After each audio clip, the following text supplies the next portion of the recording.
출애굽기 1장 8절부터 14절 한 절씩 교독합니다. 요셉을 알지 못하는 새 왕이 일어나 애굽을 다스리더니 그가 그 백성에게 이르되 이 백성 이스라엘 자손이 우리보다 많고 강하도다. 자, 우리가 그들에게 대하여 지혜롭게 하자. 두렵건대 그들이 더 많게 되면 전쟁이 일어날 때에 우리 대적과 합하여 우리와 싸우고 이 땅에서 나갈까 하노라 하고, 감독들을 그들을 위해 세우고 그들에게 무거운 짐을 지고 괴롭게 하여 그들에게 바로를 위하여 고성 기돔과 라암셋을 건축하게 하리라. 그러나 학대를 받을수록 더욱 번성하여 퍼져나가니 애굽 사람이 이스라엘 자손으로 말미암아 근심하여 이스라엘 자손에게 이를 범하게 시키고 같이 어려운 노동으로 그들의 생활을 괴롭게 하니 곧 흙 이기기와 벽돌 굽기와 농사의 여러 가지 일이라. 그 시키는 일이 모두 엄하였더라. 아멘. 8절에 요셉을 알지 못하는 새 왕이 일어났다, 이렇게 말씀했습니다. 일어났다라고 하는 말은 선대 왕에 반대하여 혹은 그 왕을 대항하여 일어났다라는 뜻으로 요셉이 총리로 활동하던 시기에 왕이 쫓겨나고 새로운 왕이 등장했음을 의미합니다. 그리고 그 새 왕은 요셉을 알지 못하는 왕이었습니다. 그래서 요셉과 그의 가족들에게 호의적이었던 시대가 끝났다라는 것을 이 말씀을 통해서 확인할 수 있습니다. 역사적으로 보면 요셉이 총리로 있었던 시기는 기원전 1663년부터 1553년까지 그 애굽을 통치했던 힉소스 왕조 때였습니다. 힉소스라는 사람은 새로운 활과 또 기병과 말이 끄는 전차로 무장해서 이스라엘을 정복하고 왕이 된 사람입니다. 그런데 이 힉소스 왕조가 아흐모세 1세라고 하는 새로운 세력에 의해서 무너지게 됩니다. 그리고 그 뒤를 이어서 바트모세 1세라는 사람이 새로운 왕이 되는데, 그 바트모세 1세와 그 수하들은 고센 땅에서 큰 민족을 이룬 이스라엘 백성들을 위협적인 존재로 여기고 두려워했습니다.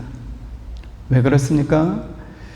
큰 세력을 이루어서 힉소스 왕조를 무너뜨리고 새 왕이 된 이 바로와 그의 수하들에게 있어서 300만 명이 넘는 인구를 가진 이스라엘 민족은 큰 위협이 될 수밖에 없었던 것이지요.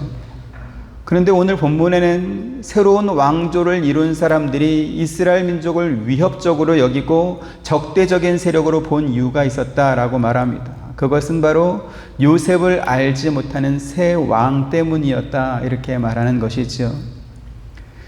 성경에서 알다라고 하는 단어는 단순히 지식적인 아는 것이나 혹은 정보를 획득해서 아는 것 이상으로 더욱 깊은 인격적 관계와 또 체험적인 이해를 의미하는 동사입니다. 그래서 부부 사이 혹은 부모와 자식 사이를 가리켜서 안다라고 표현하는 것이죠. 그래서 이 안다라고 하는 것은 우리가 드라마 주인공 누구를 안다라거나 혹은 스마트폰이나 자동차 사용법을 안다, 이런 것과는 개념 자체가 다른 것입니다. 지난 시간에도 말씀드렸던 것과 같이 출애굽기는 창세기 50장에서 이어지는 말씀입니다. 그리고 요셉은 창세기와 출애굽기 1장을 이어주는 대표적인 인물이기도 합니다. 요셉이 중요한 이유는 뭐냐 하면 하나님께서 아브라함을 선택하여 그를 통해서 큰 민족을 이루게 하시고 또 그의 후손을 통해서 세상을 구원하려고 하는 그 일에 요셉을 사용하고 계시기 때문에 그렇습니다. 당연히 요셉은 하나님을 아는 사람이었고 또 요셉을 애굽의 총리로 등용한 그 왕도 요셉을 통해서 하나님을 아는 사람이었습니다. 창세기 41장 38절부터 43절, 바로가 그의 신하들에게 이르되 이와 같이 하나님의 영에 감동된 사람을 우리가 어찌 찾을 수 있으리요 하고, 요셉에게 이르되 하나님이 이 모든 것을 내게 보이셨으니 너와 같이 명철하고 죄 있는 자가 없도다. 너는 내 집을 다스리라. 내 민족이 다 내 명령에 복종하리니 내가 너보다 높은 것은 내 왕좌뿐이니라. 바로가 또 요셉에게 이르되 내가 너를 애굽 온 땅의 총리가 되게 하노라 하고 자기의 인장 반지를 빼어 요셉의 손에 끼우고 그에게 세마포 옷을 입히고 금 사슬을 목에 걸고 자기에게 있는 보금술에 그를 데려매 우리가 그의 앞에서 소리 지르기를 엎드리라 하더라.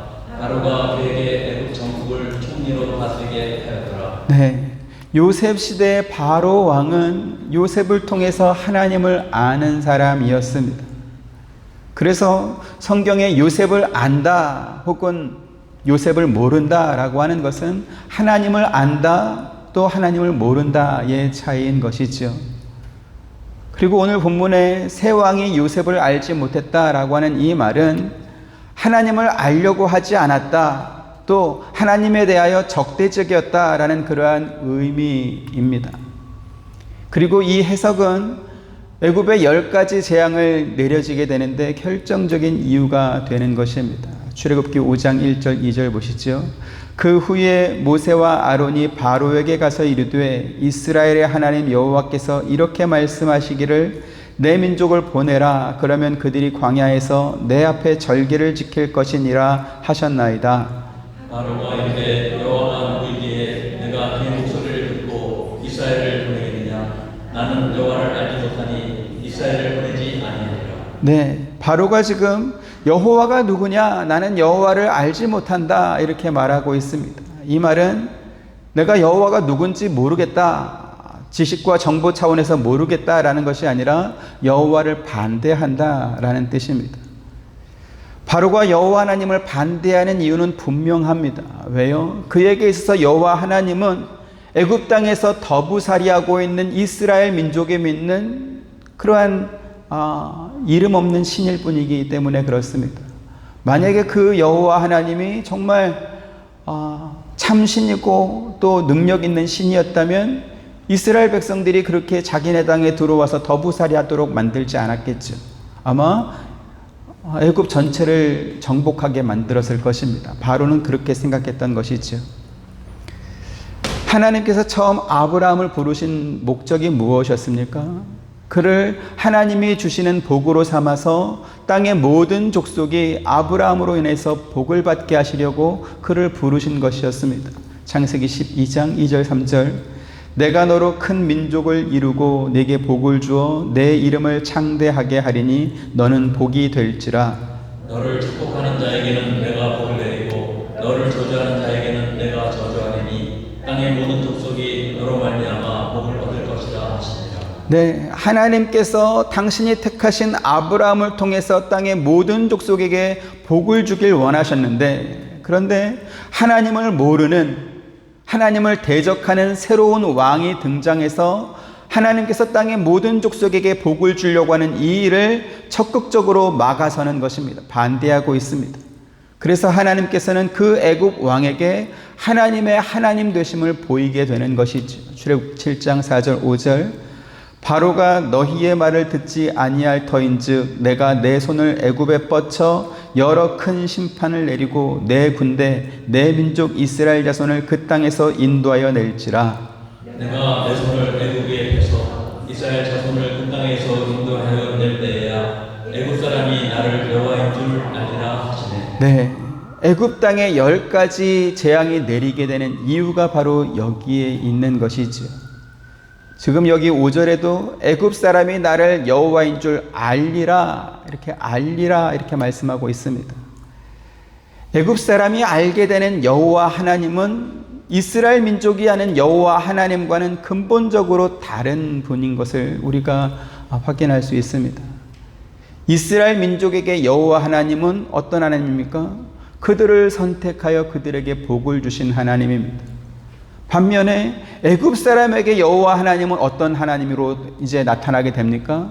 그들에게 공포와 두려움으로 나타나게 되는 것이죠. 그래서 우리가 이것을 정확하게 알아야 되는 것입니다.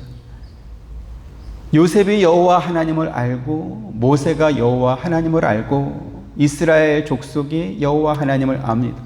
어떻게 압니까? 아브라함과 이삭과 야곱에게 주셨던 약속으로 하나님을 압니다.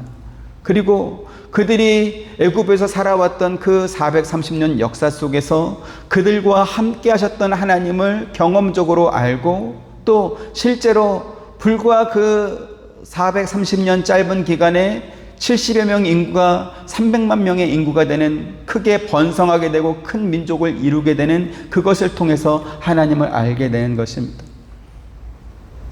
오늘 본문에 나오는 것처럼 그들이 언제부터 애굽 땅에서 노예와 같은 삶을 살게 되었는지는 정확하게 알 수 없습니다. 하지만 분명한 건 뭐냐면 애굽에 요셉을 아는 왕이 있을 때 이스라엘 민족들은 마치 애굽의 2인자였던 요셉이 애굽에서 받았던 어떤 그러한 대우를 똑같이 받으며 그 땅에서 살았다라는 것입니다. 그리고 그것은 애굽의 새 왕과 그의 세력들이 고센이라고 하는 좋은 땅에서 큰 민족을 이루었던 이스라엘 민족을 두려워했던 것에서 확인할 수 있습니다. 그래서 그 새 왕과 그의 세력들이 그런 생각을 하는 거죠. 전임 왕이었던 그 통치 아래서 이스라엘 민족들이 고센 땅에서 좋은 대우를 받으면서 잘 살아서 저렇게 민족이 번성해졌으니 이제 우리가 그들을 학대해서 그들이 번성해진 것을 막자 이렇게 생각한 것입니다. 오늘 본문 12절부터 14절 또 16절 봅니다. 그러나 학대를 받을수록 더욱 번성하여 퍼져나가니 애굽 사람이 이스라엘 자손으로 말미암아 근심하여 이스라엘 자손에게 이를 엄하게 시켜 어려운 노동으로 그들의 생활을 괴롭게 하니 곧 흙 이기기와 벽돌 굽기와 농사의 여러 가지 일이라 그 시키는 일이 모두 엄하였더라. 이르되 너희는 히브리 여인을 위하여 해산을 볼 때에 그 자리를 택해서 아들이거든 그를 죽이고 딸이거든 살려라. 네, 출애굽 사건은 하나님께서 택하신 이스라엘 민족을 죄악 세상으로 상징되는 이 애굽에서 구원해내는 즉 죄의 노예로부터 그들을 구원한 역사적 사건입니다. 또한 이 사건은 애굽 왕이 이스라엘 민족은 자기 민족이 아니라고 선언한 사건이기도 합니다. 야곱과 그의 가족 70여 명이 애굽에 내려와서 그곳에서 거주했던 세월이 약 430년입니다. 미국 역사를 좀 보시면 1620년에 잉글랜드 출신의 102명의 사람들이 메이플라워 호를 타고 매사추세츠에 도착한 그것부터 시작한다 이렇게 쳐도 현재까지 404년에 불과합니다. 만약 그 배에 잉글랜드 출신이 아니고 다른 민족 누군가가 섞여서 함께 미국에 도착했다고 하겠습니다. 그리고 404년이 흘렀습니다. 그러면 그때 잉글랜드 출신이 아닌 다른 민족은 미국 사람이 아니다 이렇게 말할 수 있습니까? 없습니까? 없지요. 그들도 미국 사람입니다. 430년이라고 하는 세월은 서로 다른 민족이라 할지라도 하나가 될 수 있는 충분한 시간일 것입니다. 그런데 이스라엘 민족과 애굽 사람들은 서로 하나가 되지 못했을 뿐만 아니라 애굽의 새 왕은 이스라엘 민족이 그들의 체계를 위협할 수 있는 존재로 여겼고 우리 민족이 아니라고 여겼습니다. 그래서 애굽 왕은 이스라엘 백성들을 심하게 학대하고 심지어 아들을 낳으면 다 죽이라라고 하는 그러한 명령까지 내려서 그들이 번성하게 되는 것을 폭력적으로 막았습니다. 왜 이스라엘 민족은 그 긴 세월을 애굽에 살면서 애굽 사람들과 융화되고 서로 하나가 되지 못했을까요? 그 이유는 이스라엘 민족이 하나님을 아는 사람이었기 때문에 그렇습니다. 반대로 말하면 애굽 사람들은 하나님을 모르는 사람들이었기 때문에 그렇습니다.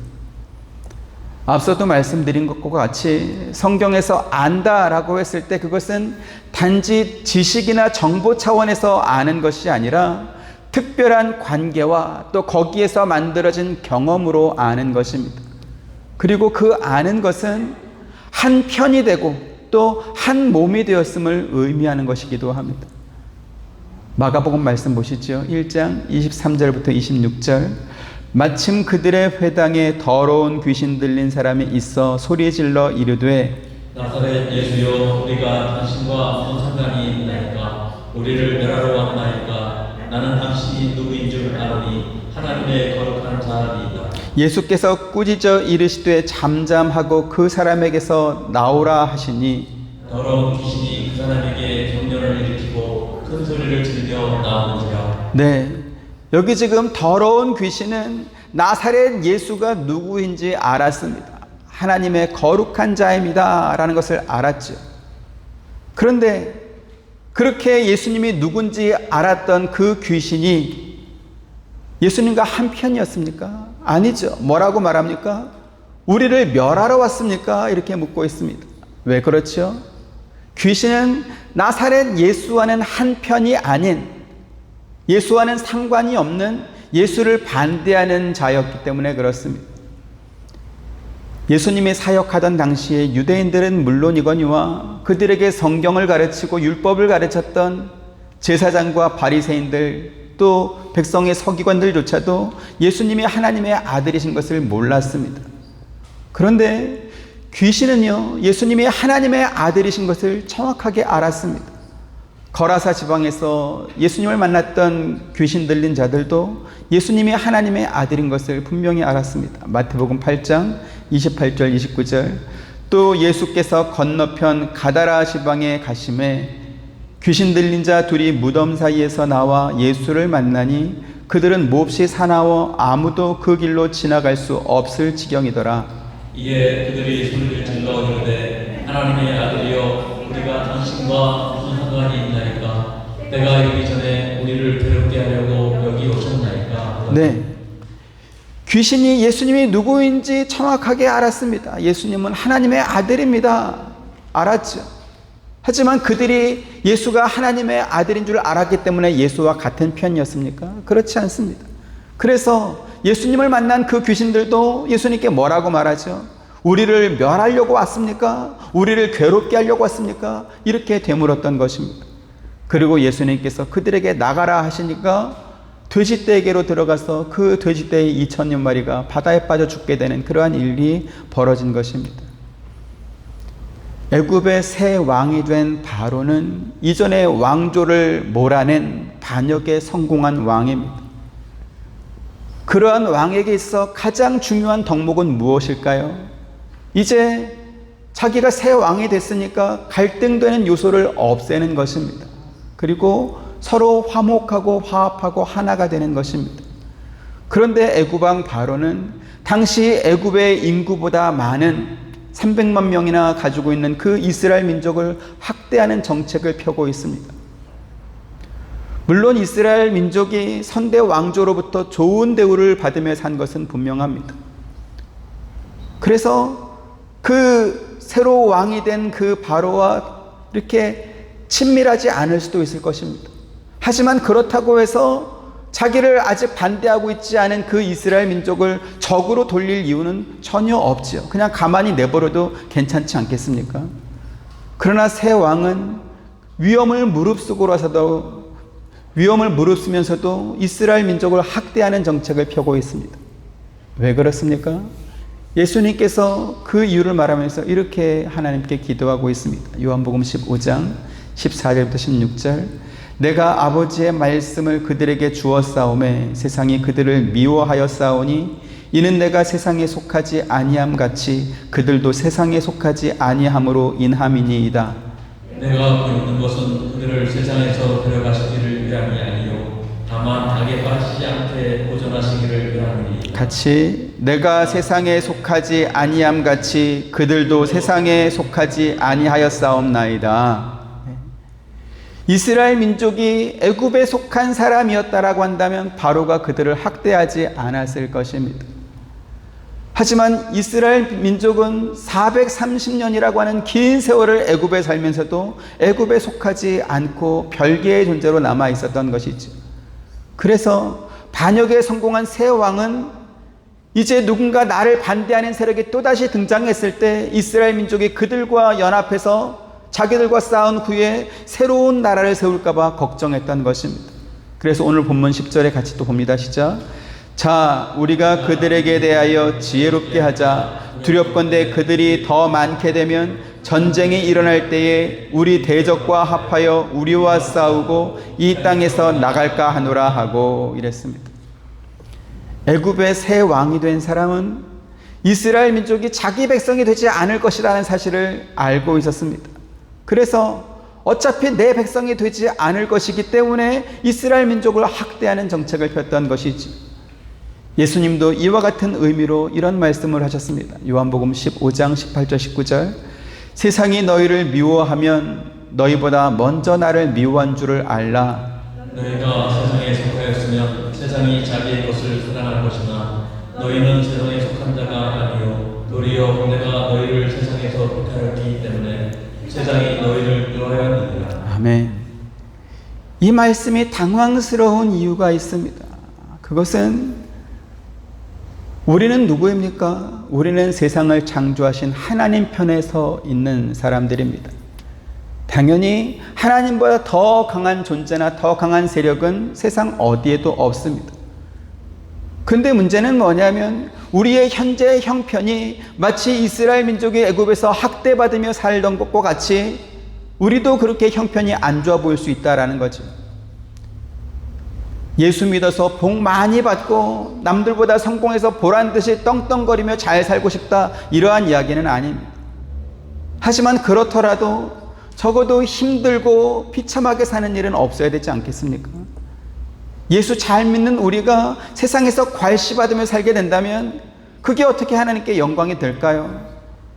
그런데요, 성경에서 확인하는 바와 같이 하나님의 택함을 받은 백성들이 아주 오랫동안 세상에서 학대를 받으며 살았던 것을 분명한 예시로 우리에게 또 보여주고 있는 것입니다.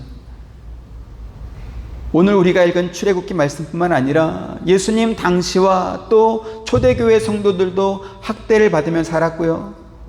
복음이 전파되어서 뿌리가 내려지는 곳곳마다 이와 같은 모습은 자주 등장하고 있습니다.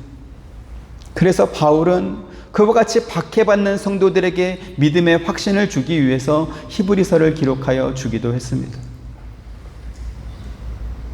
지금 드리는 말씀이 중요한 이유는 뭐냐면 한국 교회가 부흥을 이루던 시기에 예수 잘 믿으면 복 받고 잘 산다라고 하는 그러한 설교가 공식적으로 선포되었고 지금도 그렇게 믿는 성도들이 너무나 많기 때문에 그렇습니다.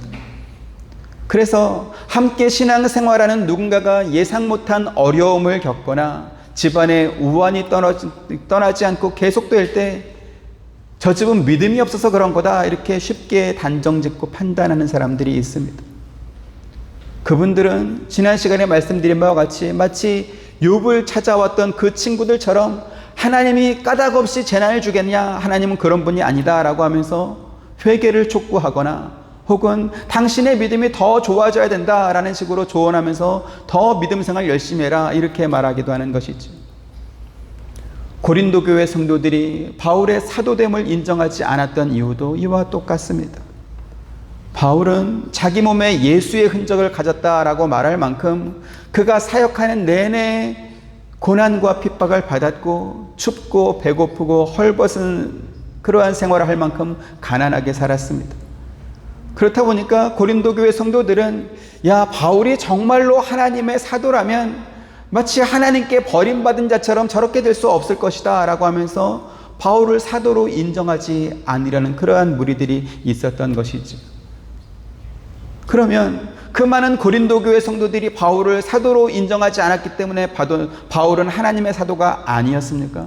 그렇지 않았습니다. 사도행전 9장 15절 16절 같이 보시죠. 주께서 이르시되 가라, 이 사람은 내 이름을 이방인과 임금들과 이스라엘 자손에게 전하기 위하여 택한 나의 그릇이라. 그가 내 이름을 위하여 얼마나 고난을 받아야 할 것을 내가 그에게 보이리라 하시니. 네, 바울은 하나님께서 주의 이름을 이방인과 이방의 임금들과 또 그 이스라엘 자손들에게 전하게 하시려고 택한 하나님의 그릇이었다, 이렇게 말합니다. 그런데 어떻게 이방인들에게 또 이방의 임금들에게 이스라엘 자손에게 하나님의 말씀을 전하게 하십니까? 그가 고난받는 것을 통해서 전하게 하려고 택한 나의 그릇이다, 이렇게 말하죠. 하나님께서 어떤 사람을 당신의 뜻에 따라서 선택하시고 사용하실 때 그 사용하는 방식이 세상 사람들이 인정하고 좋아하는 방법으로 사용하신다? 그럴 수도 있지만 그렇지 않을 수도 있다는 것을 바울을 통해서 지금 보여주고 있습니다. 그가 고난받음으로 인해서 더욱 복음이 전파되도록 하나님께서 그렇게 하신 것이지. 바울이 활동하던 당시는 성경의 가이사라고 불리는 옥타비우스가 이집트를 정복하고 로마 제국을 이룬 후에 존엄한 자라는 뜻을 가진 아우구스투스라는 칭호를 받을 때였습니다. 모든 길은 로마로 통한다라는 말이 생길 만큼 당시의 로마는 유럽과 또 아프리카와 또 아시아 대륙으로 통하는 모든 길에 길을 만들 만큼 강성한 나라이기도 했습니다. 그리고 하나님께서는 바울이라고 하는 그 그릇을 로마를 통해서 세계 복음화를 향한 어떤 그런 전도의 방법으로 사용하기를 원하셨던 것이지. 그래서 사도행전 23장 11절 같이 봅니다. 11 시작. 그날 밤에 주께서 바울 곁에 서서 이르시되 담대하라. 네가 예루살렘에서 나의 일을 증언한 것 같이 로마에서도 증언하여야 하리라 하시니라. 아멘. 바울은 그가 로마에 가서 복음을 증거해야 할 분명한 이유가 있었습니다. 그것은 지금 이 말씀에서 보시는 바와 같이 주께서 그에게 맡기신 사명이 있었기 때문에 그렇습니다. 그런데 바울이 그 로마에 가서 복음을 전할 때 어떻게 전합니까? 죄수의 신분으로 복음을 전하는 것입니다. 그래서 죄수가 되어서 로마의 감옥에 갇힌 후에 쓴 성경이 에베소서, 빌립보서, 골로새서, 빌레몬서와 또 2차로 디모데 전후서와 디도서, 히브리서 등 총 8권, 옥중서신이라고 불리는 총 8권의 성경을 기록해서 이스라엘 민족들에게 하나님의 복음을 전한 것입니다. 그리고 결정적으로 바울은 로마의 황제였던 가이사 앞에서 복음을 전하기도 했습니다. 사도행전 27장 23절부터 25절. 내가 속한 바 곧 내가 섬기는 하나님의 사자가 어젯밤에 내 곁에 서서 말하되 바울아 두려워하지 말라. 내가 가이사 앞에 서야 하겠고 또 하나님께서 너와 함께 항해하는 자를 다 내게 주셨다 하였으니. 같이 그러므로 여러분이여 안심하라. 나는 내게 말씀하신 그대로 되리라고 하나님을 믿노라. 지금 이 말은 죄수 신분인 바울이 로마로 압송해 가던 그 배가 유라굴로라고 하는 광풍을 만나서 그 바다의 배가 파산하게 되었을 때 그 배에 함께 타고 있던 사람들을 위로하면서 바울이 한 말입니다. 비록 사도행전이나 다른 성경에는 바울이 가이사를 만나서 복음을 전한 내용이 기록되어 있지 않지만 지금 바울이 확실하게 믿은 바와 같이 하나님께서 가이사를 만나서 복음을 전하도록 분명히 하셨을 것입니다. 지금 이와 같은 성경이 우리에게 말하는 것은 무엇입니까? 애굽의 새 왕이 된 사람이 이스라엘 민족을 핍박했습니다. 바울도 복음을 전하면서 동족인 유대인들과 또 로마 정부로부터 수없이 많은 핍박을 받았습니다. 세상에 환난이나 핍박이나 고난을 받으면서 좋아할 사람이 어디 있겠습니까? 그러나 예수님께서는 우리가 세상에서 어려움을 당하고 미움을 받는 이유가 있다. 그것은 너희가 내 편이다. 예수 그리스도 편이다. 라고 하는 것이 증명된 것이라고 이렇게 말씀해 주시는 것이지. 그리고 그와 같은 박해는 우리 앞에 있었던 선지자들도 똑같이 받은 것이었다. 그렇게 말씀하기도 하셨습니다. 마태복음 5장 11절 12절. 나로 말미암아 너희를 욕하고 박해하고 거짓으로 너희를 거슬러 모든 악한 말을 할 때는 너희에게 복이 있나니 기뻐하고 즐거워하라. 하늘에서 너희 성이 크니라. 너희 전에 있던 선지자들도 이같이 박해하였느니라. 네. 요한복음과 마태복음에서 하신 이 말씀을 우리가 정확하게 이해할 필요가 있습니다. 우리가 구원받아서 하나님의 자녀가 된 것, 그래서 예수님의 편이 되고 예수님과 한 몸이 되고 그래서 우리가 성도가 된 것을 누가 제일 먼저 알아본다고 했습니까? 세상이 우리보다 먼저 알아본다라는 것입니다. 내가 예수 편이 됐다라는 것을 나도 잘 몰랐는데 세상이 먼저 알아보는 것입니다. 그래서 어떻게 했다고요? 우리를 욕하고 박해하고 모함하고 악한 말을 하면서 우리를 괴롭혔다라는 것입니다.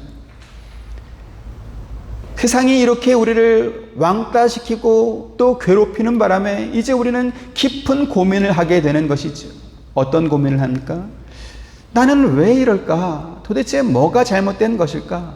왜 나는 하는 일마다 다 이렇게 잘 안 되고, 욥처럼 나는 왜 건강도 이렇게 나쁘고, 왜 자녀들은 이렇게 힘들게 살고, 이러한 세상의 모든 고민들이 다 나에게 달려드는 것 같은 그러한 느낌을 받는 것이죠. 그때 뭘 생각하라고 했습니까? 기뻐하고 즐거워하라. 하늘에서 너희의 상이 큼이라. 왜요? 너희가 예수의 편이 된 증거다라고 말하는 것입니다. 성경이 우리에게 일관되게 가르치고 또 증거해 주는 것이 있습니다. 이게 뭐냐면 우리의 정체성입니다. 출애굽기가 하나님께서 이스라엘 민족을 애굽에서 구원하는 것을 보여주고 있기는 하지만, 그것은 단지 그들이 애굽에서 당하는 학대와 고통으로부터 건져내는 것, 그러한 구원만을 의미하는 것은 아닙니다. 그것보다 훨씬 더 큰 의미가 있습니다. 그게 뭐죠? 그들의 정체성을 깨닫게 하고 그들에게 자유를 주기 위한 것이었습니다. 본인의 정체성을 발견하고 그것이 주는 영광과 혜택을 누리는 것은 대단히 중요한 일이긴 하지만, 동시에 그 영광은 실력이 있는 사람만이 누릴 수 있습니다. 그 자유의 가치를 깨닫고 알아보고 그것을 누릴 실력이 있는 사람이 비로소 그 자유를 누릴 수 있다는 것이죠. 성경에도 말씀하고 있지만 진주를 개나 돼지에게 던지지 말라라고 말합니다. 알아볼 수 있는 사람이 그것을 귀한 줄 알지, 가치를 모르는 자에게 주면 훼손되고 마는 것입니다. 1894년에 조선의 고종 때 갑오개혁이라는 것이 있었습니다. 당시 조선사회에 몇 가지 중요한 대단히 큰 변화가 일어나게 됩니다. 가장 큰 변화는 뭐냐면 양반과 상놈을 구분하던 신분제도를 없애버렸습니다. 두 번째는 노비를 사거나 파는 것을 금지하고 백성을 함부로 가두거나 벌하는 것을 금지했습니다. 그래서 주인이라고 해서 집에서 부리는 종을 함부로 학대하거나 가두거나 하는 그러한 일을 하지 못하게 막은 것입니다.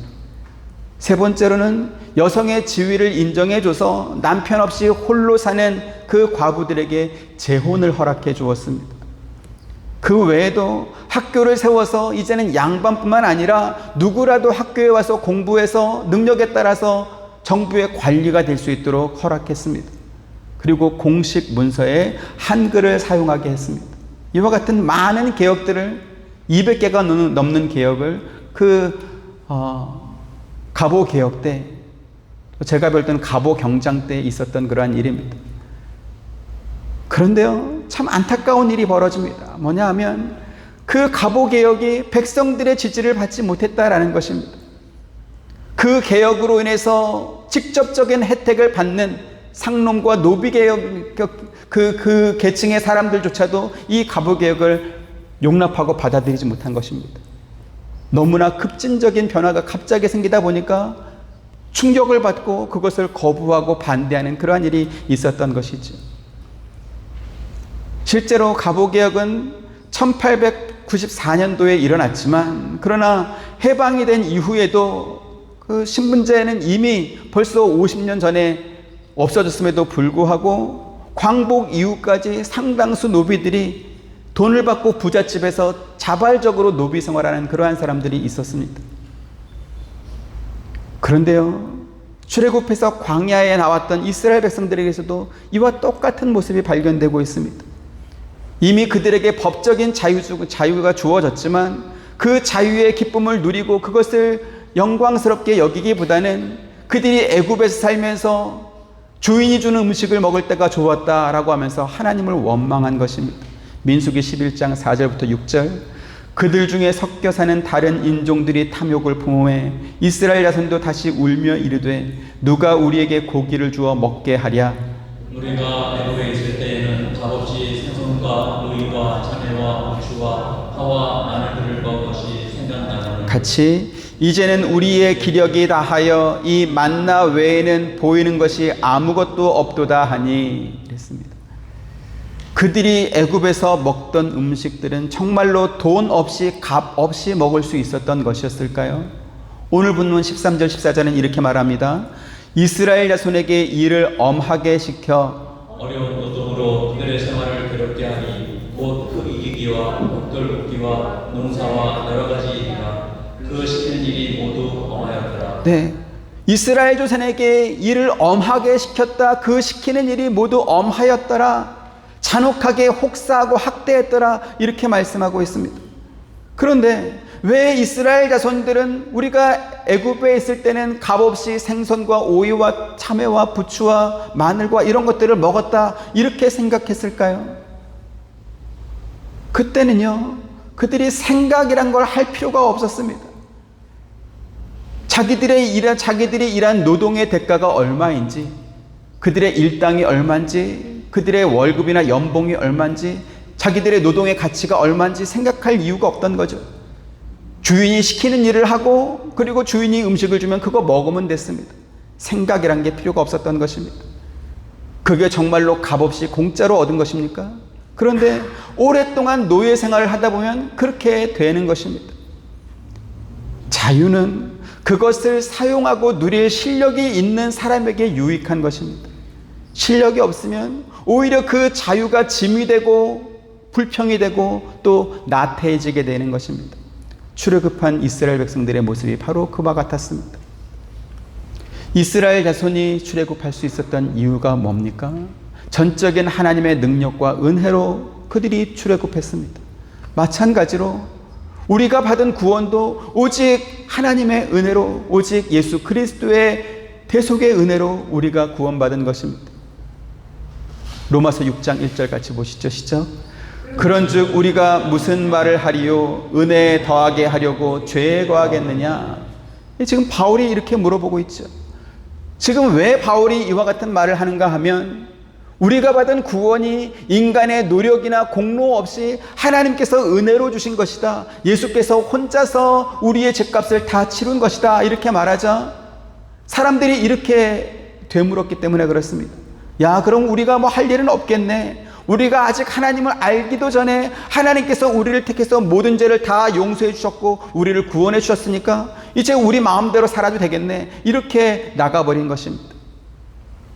하나님께서 왜 이스라엘 백성들에게 자유를 주셨는지, 왜 하나님께서 우리를 구원하셨는지 그것을 생각하지 않고 그냥 입에서 나오는 대로 아무 말이나 막 했던 것이죠. 그래서 바울이 2절에 4절에 계속 이렇게 말합니다. 그럴 수 없느니라. 죄에 대하여 죽은 우리가 어찌 그 가운데 더 살리요? 무릇 그리스도 예수와 합하여 죄를 받은 우리는 그의 죽으심과 합하여 죄를 받은 줄 알지 못하느냐. 같이 그러므로 우리가 그의 죽으심과 합하여 세례를 받음으로 그와 함께 장사되었나니 이는 아버지의 영광으로 말미암아 그리스도를 죽은 자 가운데서 살리심과 같이 우리로 또한 새 생명 가운데서 행하게 하려 함이라. 아멘. 하나님이 애굽의 노예로 살던 이스라엘 민족을 왜 구원하여 그들에게 자유를 주셨으며 또 죄와 사망에 붙잡혀 있는 우리를 왜 하나님께서 구원하신 것입니까? 성경에 말씀하신 것처럼 우리로 또한 새 생명 가운데서 행하게 하려 하심이라, 살게 하려 하심이라 이렇게 말씀하고 있습니다. 그리스도와 함께 하나님의 거룩한 영광에 함께 살게 하려고, 함께 참여하게 하려고 너희를 구원했다 이렇게 말씀한 것입니다. 오래전 일이긴 합니다만 제가 중학교 때 세종문화회관에서 열리는 한 음악회에 초대받은 적이 있습니다. 저뿐만 아니라 저희 부모님과 함께 초대를 받았습니다.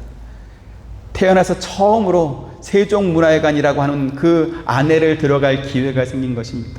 그래서 공연 시간에 맞춰서 갔습니다. 그랬더니 입구에서 못 들어간다고 막는 거예요. 그래서 초청장 가져왔다고. 근데 초청장이 있어도 못 들어간다. 왜 못 들어가냐 그랬더니 드레스 코드가 맞지 않는다. 그러니까 세종문화회관 지금은 모르겠습니다. 근데 그때는 있었어요. 드레스 코드가. 원래면 정장을 입고 와야 되는데 정장을 안 입고 왔기 때문에 못 들어간다. 그래서 입국 컷을 당했습니다. 그래서 드레스 코드라는 게 있구나. 그걸 그때 처음 알았습니다. 작년에 제가 또 뉴스에서 이런 걸 봤습니다. 미국 고등학교 졸업식에 한 고등학생이 이제 졸업식을 하려고 왔는데, 근데 졸업식 가운이랑 다 입고 왔는데 역시 문 앞에서 못 들어간다고 막은 거예요. 그래서 나 졸업생이다. 근데 안 된대요. 왜 안 되냐 그랬더니 운동화 신고 와서 안 된다. 구두를 신고 와야 되는데 네가 운동화를 신고 왔기 때문에 너는 들어갈 수 없다. 그래서 내가 돈이 없어서 구두를 못 샀다. 그러면 맨발로라도 들어가겠다. 안 된다고. 구두를 신어야만 들어갈 수 있다고. 그래서 못 들어가게 막은 거예요. 시간은 다 되고 얘는 막 울고 막 이제 졸업식에 참여를 해야 되는데 못 들어가니까 막 울고 있는 겁니다. 그걸 어떤 선생님이 본 겁니다. 남자 선생님이. 그래서 자기 구두를 벗어서 그 학생한테 신겨주고 들어가서 졸업식 하고 와라. 그래서 그 아이가 이제 졸업식에 들어가서 졸업장을 받고 나왔습니다. 그랬더니 선생님이 이 아이를 데리고 신발 가게에 가서 좋은 구두를, 새 구두를 이렇게 선물로 사줬다라고 하는 그러한 미담 기사를 제가 보았습니다. 세상에서도 뭔가 특별한 이벤트를 하는 곳에는 그들만의 복장 규정이 있습니다. 드레스 코드가 있습니다. 하물며 하나님의 영광에 참여하는 곳에 아무렇게나 놔도 된다. 그렇습니까? 아닙니까? 성경은 그렇지 않다라고 말합니다. 마태복음 22장 11절부터 13절 임금이 손님들을 보러 들어올새 거기서 예복을 입지 않은 한 사람을 보고 이르되 친구여 어찌하여 예복을 입지 않고 여기 들어왔느냐 하니 그가 아무 말도 못하거늘 같이 임금이 사환들에게 말하되 그 손발을 묶어 바깥 어두운 데 내던지라 거기서 슬피 울며 이를 갈게 되리라 하니라. 하나님의 은혜로 홍해를 건너서 광야로 나온 이스라엘 백성이 애굽에서 노예로 살 때를 그리워하면서 그때로 돌아가자라고 말하는 것은 하나님을 대적하는 죄입니다. 하나님의 은혜로 구원받은 우리가 예전에 내 마음이 원하는 대로 죄범하며 살던 그때로 돌아가자, 그때처럼 살자라고 하는 것은 우리 대신 십자가를 친 예수님을 현저히 욕보이는 그러한 죄인 것이지요. 로마서 8장 17절부터 19절 봅니다. 하나님께 감사하리로다. 너희가 본래 죄의 종이더니 너희에게 전하여 준 바 교훈의 본을 마음으로 순종하여 죄로부터 해방되어 우리에게 종이 되었느니라. 같이 너희 육신이 연약함으로 내가 사람의 예대로 말하노니 전에 너희가 너희 지체를 부정과 불법에 내주어 불법에 이른 것 같이 이제는 너희 지체를 의에게 종으로 내주어 거룩함에 이르라. 아멘. 구원이 무엇입니까? 죽으면 천국 갈 수 있는 티켓 받은 것입니까? 우리의 지체가 죄에 범하는 쪽으로 사용되지 않고 이제는 하나님께 영광 돌리는 일, 의를 이루는 일에 사용하는 것, 그것이 구원이다라고 말씀하는 것입니다. 죄에 범하는 거는요, 생각할 것이 없습니다. 그냥 우리의 본성이 끄는 대로 가면 거기는 죄가 있습니다. 자연스럽게 죄를 지을 수 있습니다. 하지만 하나님께서 기뻐하시는 의를 이루고 거룩함을 따르는 것은 우리가 생각을 많이 해야 할 수 있는 것이고요. 힘을 쓰고 애를 써야 이룰 수 있는 그러한 것입니다. 그리고 그 일은 우리가 구원을 받았기 때문에, 우리가 자유인이 되었기 때문에 비로소 할 수 있는 것들입니다. 하나님께서 저와 여러분을 영광의 자리로 부르고 계시고 또 그 자리에 영원토록 함께하길 원하고 있다는 사실을 기억하시기를 바랍니다. 그와 같은 자리에 우리가 초청을 받았다는 것 자체가 우리에게 영광이고 자랑이기 때문에 그렇습니다. 에베소 1장 11절부터 14절 모든 일을 그의 뜻의 결정대로 일하시는 이의 계획을 따라 우리가 예정을 입어 그 안에서 기업이 되었으니 이는 우리가 그리스도 안에서 처음부터 바라던 그의 영광의 찬송이 되게 하려 하시니라. 그 안에서 너희도 진리의 말씀 곧 너희의 구원의 복음을 듣고 그 안에서 또한 믿어 약속의 성령으로 인치심을 받았으니 이는 우리를 움직이기 위해서 그 얻으신 것을 찬양하시고 그의 영광을 찬송하게 하려 하시니라. 아멘. 여러분 어떻습니까? 지금 여러분은 하나님의 영광이요 찬송이 되었다라고 생각하십니까? 그런가요? 아닌가요? 아직은 아닐 수 있습니다. 하지만 우리가 그렇게 되어야 할 것이고 또 하나님께서 그와 같은 사람이 될 수 있도록 우리를 이끌어 가실 것입니다. 그것이 바로 하나님께서 우리를 구원하신 이유이고 목적이고 또 가야 할 종착점이기 때문에 그렇습니다. 제가 고등학교 다닐 때 야간 자율학습이란 게 있었습니다. 5시에 수업이 끝나면 1시간 밥을 먹고 6시부터 밤 10시까지 학교에 남아서 공부하는 것입니다. 사실 말이 자율학습이지 전혀 자유가 없는 강제 자율학습이었습니다. 그런데 똑같이 주어진 그 4시간여 자율학습 시간에 자기가 해야 할 공부를 주도적으로 계획해서 열심히 공부를 하는 학생이 있었는가 하면 또 한편에서는 그 시간에 잠을 자거나 만화책을 읽거나 무협지를 읽는 저 같은 친구들도 있었습니다. 그렇게 학년 말이 되고 대학 입학 시험 날이 이렇게 가까워지고 나면 그 두 부류의 학생의 성적은 극과 극으로 나뉘는 것이죠. 그 자유를 공부하는데 잘 사용했던 친구들은 좋은 성적을 받았을 것이고 그 시간에 잠을 자거나 딴짓을 했던 친구는 좋은 성적을 받지 못했습니다. 저와 여러분이 똑같이 구원을 받았습니다. 그리고 하나님께서 저와 여러분에게 원하시는 것도 똑같습니다. 하지만 우리의 생애가 끝나고 하나님 앞에 섰을 때 구원받은 모든 사람들의 결말도 다 똑같다. 그렇습니까? 아닐 것 같습니까? 아닐 것입니다. 당연히 아닐 것입니다. 에베소서 말씀과 같이 하나님의 영광과 찬송이 되는 사람이 있는가 하면 그렇지 못한 사람들도 분명히 있을 것이기 때문에 그렇습니다. 저와 여러분이 받은 구원의 은혜와 이 자유의 선택권이 하나님의 의와 거룩을 이루는 곳에 잘 사용되어서 마지막 날에 칭찬하는 성도가 되시기를 주님의 이름으로 축원드립니다. 자유는 그것을 누릴 만한 실력이 있는 사람이 잘 누리는 것이고 그 실력이 없는 사람에게 자유는 나태와 방종으로 가기가 대단히 쉽습니다. 그래서 하나님께서 우리에게 주신 구원 또 하나님의 의와 거룩을 이룰 수 있는 그러한 선택을 준 그 자유, 이것이 저와 여러분의 삶 속에서 또 우리들의 신앙생활 속에서 정말 아름다운 꽃으로 잘 열매 맺게 되기를 주님의 이름으로 축원드립니다. 은혜로우신 아버지 하나님 감사합니다. 하나님께서 크신 은혜와 사랑으로 이스라엘 백성들을 애굽에서 구원하여 주었지만 그들은 애굽에서 노예로 살 때를 더 그리워했습니다. 안타까운 것은 그 세상은 그 애굽은 이스라엘 민족을 자기 백성으로 여기지 않고 학대했더라는 것입니다. 그런데 노예의 근성이 남아있던 그들은 그들에게 주어진 자유가 얼마나 값지고 귀한 것인지 생각하지 않고 노예 때의 삶을 그리워하면서 그때로 돌아가길 원했던 안타까운 모습을 보고 있습니다. 우리에게도 그와 같은 모습이 있진 않은지 우리 자신을 스스로 돌아보게 하시고 하나님께서 예수 그리스도를 통하여 우리에게 주신 이 구원의 은혜를 귀히 여기고 또 우리에게 주어진 이 자유를 하나님의 의와 거룩을 이루는 데 잘 사용할 수 있도록 우리에게 힘을 주시고 또 능력을 더하여 주옵소서. 예수님의 이름으로 기도합니다. 아멘.